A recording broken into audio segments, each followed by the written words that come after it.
What up, what up? This is Brian Carmichael here, and I'm reporting to you on my final project for the fall 2012 UGBA 157 class. This video slash project will be talking about sports leadership and how the coach and captain can affect the success and direction of my teammates and I. I am a senior captain, high jumper on the team, and I've always wondered what my teammates always thought about me and just the coaching in general. So hopefully you enjoy. To me, my perfect coach would be someone that's an expert at whatever they're trying to teach. So they have a thorough understanding of what they're trying to do, and they have a thorough understanding of whatever the trade they're trying to teach their athletes or students, And so, because I think in order to teach someone to do something, you have to have a deep understanding of whatever you're trying to teach. I mean, a coach is not only someone who's supposed to critique, technically, get the team ready in terms of, direction and technical stuff, but also a moral leader, kind of, sets an example, sets a tone for the team. Track and field, you could obviously see it as someone who's just, a motivator to try to, push you further, on top of, get you in shape, on top of get you technically sound. I kind of see that as, a big role of a coach. Kind of a coach's job, that's one of the hardest parts of being a coach, is trying to connect to all your athletes. And every athlete's an individual, and you have to treat each one differently. And I think the best coaches, maybe not per athlete but per team, the best coaches can connect to everyone and find a way to make it work. I'd probably have to say, when I was younger, I did taekwondo for 10 years. So my taekwondo instructor, he kind of I don't know, almost like a father figure in a sense. In a sense, I knew him the whole time I was growing up. And then when I was 7 years old, until I was 17. So a long time, and it really was developed my entire career. And he was a great motivator, and kind of taught me life lessons along the way. I would say that's a big one. I think it describes my best coach that I've had in college, because that's where I've had my best coach. Coach Miller? Yeah, Coach Miller, probably. Okay. Because I think that's what separates him from other coaches. Because I've had coaches who are pretty good, who have systems, but not every athlete's different, and they're all different individuals, and so not every person can fit into a particular system. So a great coach is someone who can work with each individual and find a system that suits them best. After listening to my teammates speak on their perfect coach, I found out that there are a few trends that can be followed. For one, that the coach must be an expert in the field, or at least be knowledgeable in the field. So in order to coach other people to success, you must be able to answer different questions. You must be able to understand the different techniques and as to why they may help you or help the athlete succeed. Another thing is that the coach must be able to direct. He must be able to lead the athlete, must be able to take charge of the athlete when in need. And the coach must also be able to be a moral leader.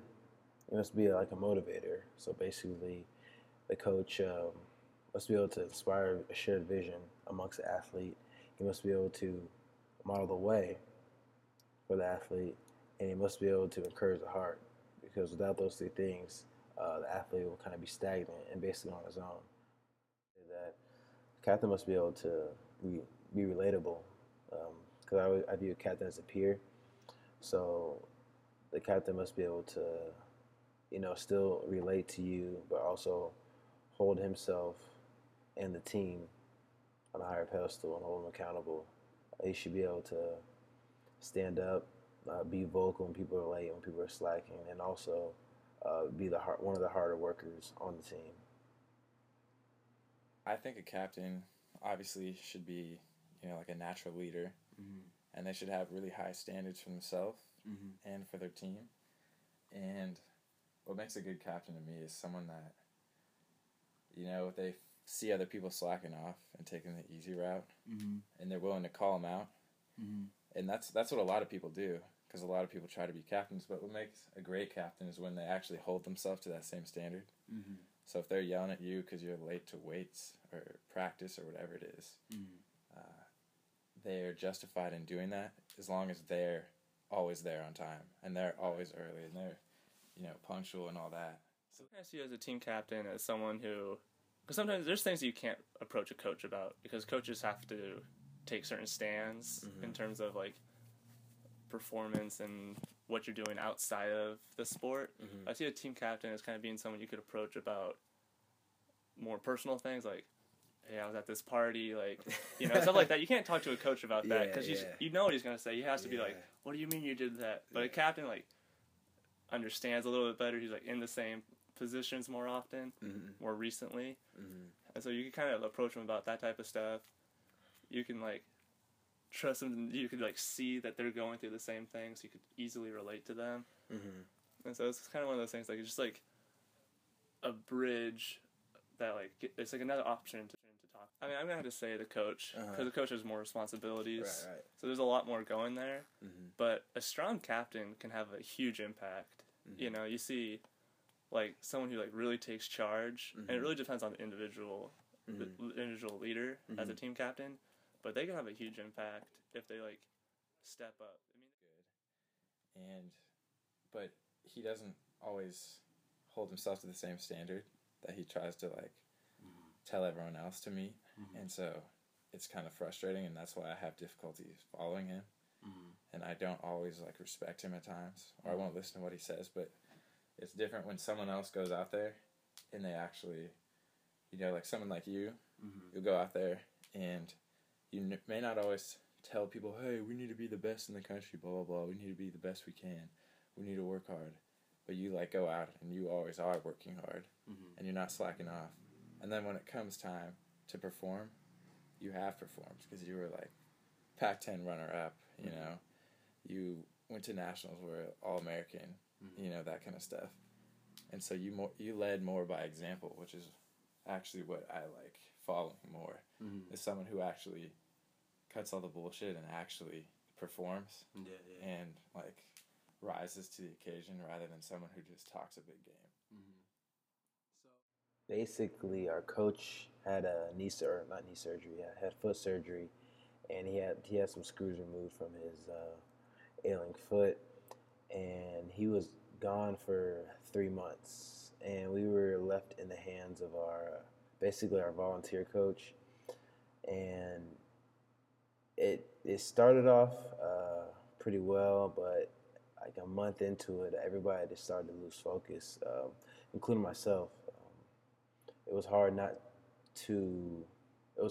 being able to take directions from the head coach, or at least our event coach, and taking from somebody who doesn't have nearly the same amount of knowledge on the event. So it took me a while to even step up. I mean, I think you handled it pretty well, because at times Jelly was pretty hard to work with because he wouldn't communicate with us. So we were kind of like just sitting there like, all right, so what are we doing? What direction are we headed? And so we didn't really know what we were supposed to be doing. There's some negativity, coming from, like, the younger people, like, like, what are we doing? Why are we doing this? But I didn't really see that from you as much. So that was kind of a good thing. It was more like trusting, like, taking the best of a bad situation, like saying, like, guys, we just got to get in shape. Let's just do it. You didn't complain about, like, man, we got to run more 200. You're like, let's just do it. So that was a good thing, because it would have been really easy to say, like, this is stupid. Let's just, like, say fuck this. And, like, challenge the process. I myself noticed the same things that they were witnessing, but I failed to step up in the time when needed. As Mike mentioned earlier, some of my teammates started to lose interest, which is a bad thing, instead of rebelling, and that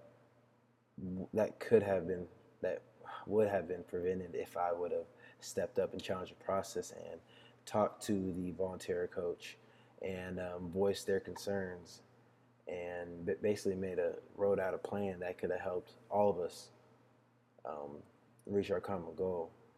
And I've realized that I do have a problem with that at times. I sometimes become more silent than I already am. Being in the NFP, I'm more of a quiet leader. I notice everyone's strengths and weaknesses, and I try to avoid conflict that damn near all the time. And that can be a gift and a curse. It's a gift, when you just want to stay out of a situation, but it's a curse when when you need to step up. And I was in the position to do so, and I failed to do it, and um, I basically led some of my teammates astray, and by not being able to lead them properly, and that's one of my weaknesses that I've been trying to improve upon since I've gotten to this class. So I've kind of realized last year during the big meet, during that whole thing, that's probably the best competition I've ever been in. You know, that was a fun and like everyone improved. Like everyone did well. Like I PR'd, Harrison did well, you did well. Like and that was all like. I mean, it all started from that whole, like, Dardis versus you sort of thing. Like, this is my mat. Get off my mat. Like, that whole thing, like, I mean, that made that whole competition, like, insane. That's probably one of the best high jump competitions I've ever seen. That was fun. And I've ever been a part of as well. And, I mean, that's the whole, like, seeing someone that I, like, see as a leader. Like, you're the leader. And, like, seeing you, like, get fired up, fired me up, fired everyone up. And, like, it was just, like, you could see by how much everyone improved. That was kind of like a turning point in our year, because indoor kind of like ended not where we wanted it to, like kind of disappointing, and it was kind of like stuttering from there. And then like after that point, like everyone started picking it up. That was kind of the turning point in the year as a high jump group, and that all started from just like that one versus one battle, you know, and that was like huge. And, like, a coach can't do that, you know. A coach can't get you fired up like that. No, yeah. You know, the coach was on the sideline, but it's still, like, it's, like, through the actions, and then you, like, voice stuff like, like, everyone's like, okay, this is actually going to be, like, a sick year. The coach can inspire you, but only to a certain extent. But I really think, especially in, like, high jump or track, since it's, like, an individual sport, but it's still a team sport. Like, we're competing against each other, but we're competing with each other at the same time. So I think it comes from your teammates and your captain and those kind of, like, people on your team that you're actually competing with. Because, you know, you see someone else do well, and then you want to do well. And, like, your coach can only, you know, pump you up with their words, but your teammates can inspire you with their words and their actions. So I think it's more powerful. And then it's also fun because it creates that competitive nature, you know? Right, it's like you're like feeding off each other, so it makes the experience more enjoyable. What you could have improved upon, maybe talking to Jelly more about, like, voicing our concerns to him. But I think he was willing to change some stuff if we, like, met with him, but I don't think that ever happened. Right.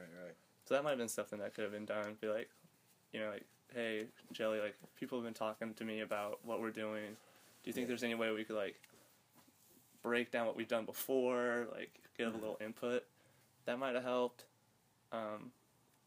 Yeah, something like that, you know? Right. Just being, like, a, like, voice, be like a representative, be like a representative for the athletes. Yeah. To try to, like, fix the problems, you know? Because you didn't make it worse. But it didn't really help. Yeah. It didn't help the situation. I feel like you might have been able to make some.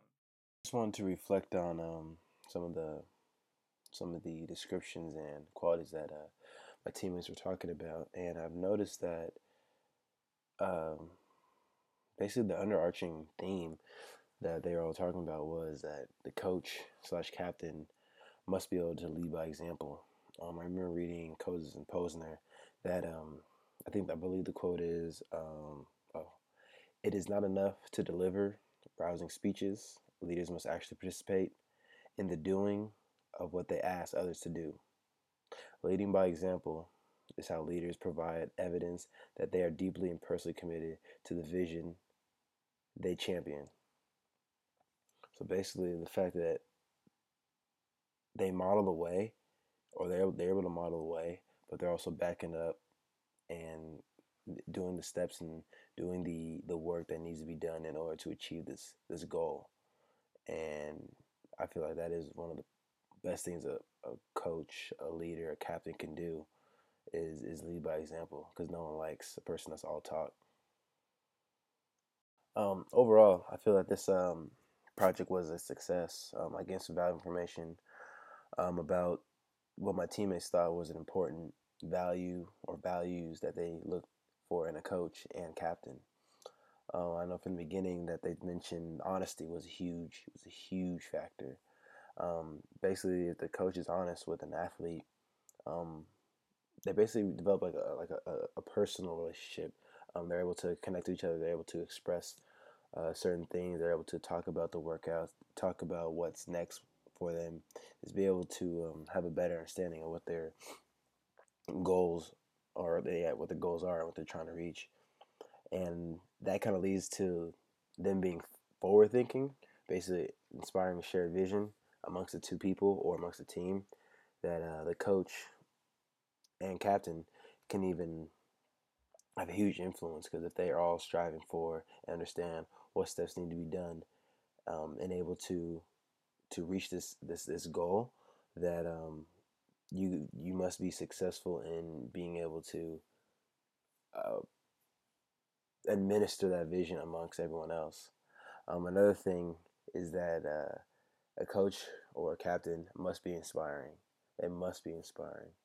Um, I feel that's where a lot of the passion that athlete gets about a sport comes from, like the coach or captain, because they see that the coach is very passionate about their job and they love doing what they're doing every day. It motivates the athlete to work hard, and they want to give back the success to their coach or captain, and basically the inspiration is it's just they just work off each other. They're just feeling each other's success, and that's those are some of the main points that I kind of drew together at the end of this project. I also noticed that as far as my leadership skills, that I do need to step up in certain times when it comes to maybe when there's a time of lack of leadership. Like with the example of my coach when he was gone, I felt, and even my teammates felt, that someone should have stepped up to the assistant or the volunteer coach and express their feelings, express their feelings in order to develop a better game plan of what we were trying to do, because we as a team, we didn't have like a shared vision. We all knew what we wanted to do, but we didn't have the know the steps or what to do to achieve this vision. And while our head coach or our event coach was out, everybody was kind of rebellious, and we just kind of lost. We kind of lost that fire.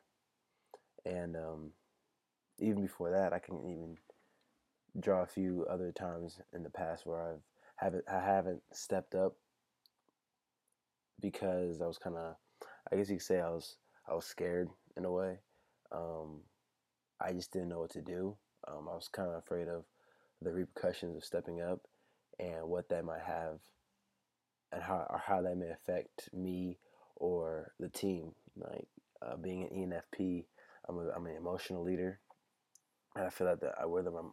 I can often wear or have these emotions hinder me instead of motivate me, and I just need to learn how to properly use these characteristics to the best of my ability.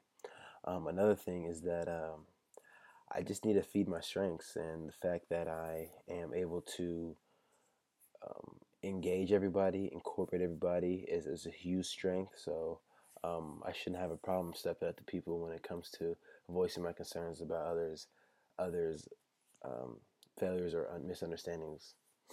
Um, I also noticed that I need to be able to make firmer decisions. I've also noticed that I kind of I'm kind of shaky when it comes to decisions, because I want everything to be perfect. So I kind of stay in the middle. I stay neutral most of the times instead of going all in or not at all. And I feel that as a great leader, you have to be firm with your decisions, whether they may be wrong or right. You have to stay strong, because if you're strong and you believe in what you're doing, your followers or your workers will follow suit. And I think the another important thing that I learned from this video was that, and even the class, was that I've learned to accept criticism a lot better and even welcome it. I mean, people say that because you're an emotional leader or your emotions take over, that you can't handle criticism the right way. I feel that I'm open to criticism at all times, as long, especially when it comes to personal development, because personal development is one of my core values that I took in a class that I noticed that after taking the class, and a lot, if it will help me grow into a better person, I would say why not. Bring on the criticism, but I also think that when people criticize me, I think their best way of effectively communicating to me is the way in which they criticize. So, constructive criticism, giving examples, and then, kind of bounce back and forward, but don't just be hard, hard, hard all the time. So, um, overall, yeah, I've learned a lot about myself. I know some areas I need to grow in, and just continue to be myself and smile.